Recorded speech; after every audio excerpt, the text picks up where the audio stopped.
My grandpa loved to fish for red breast in the Okmulgee River in Georgia, and first fish I ever caught was a little red breast. I was about 3 years old and went wild. Now here comes Hank Parker for his moment of truth. Everybody knows the results but Hank.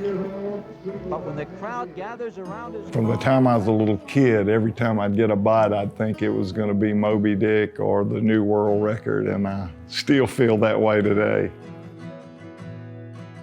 When I was 16 years old, I got a subscription of Bassmaster magazine, and I looked at that cover, and I saw a man from Hickory, North Carolina, Blake Honeycutt, with a big string of bass. And that was my inspiration. From that moment on, I knew one day I was going to be a professional bass fisherman.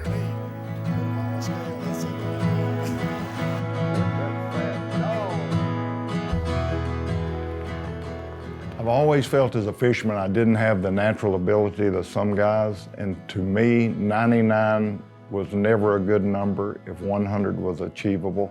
I always pushed myself to be the best that I could possibly be, and I worked harder than most everybody else.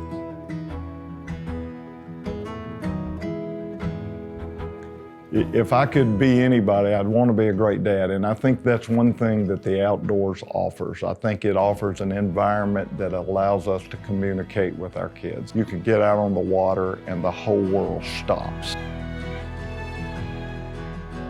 I grew up, we were very poor. My dad, we didn't have a boat, but he had a little 7.5 horsepower Mercury, and he kept that in the trunk of the car. And for me to go to the marina to rent a boat, to put that motor on the back of that boat, was bigger than Christmas.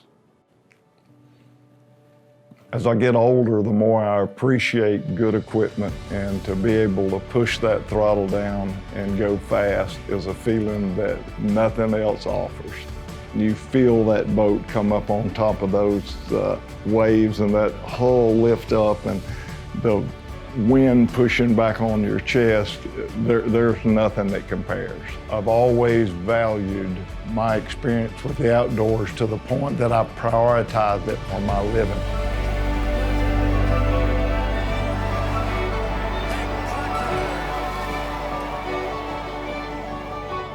I've never had a real job, and I sure don't want one.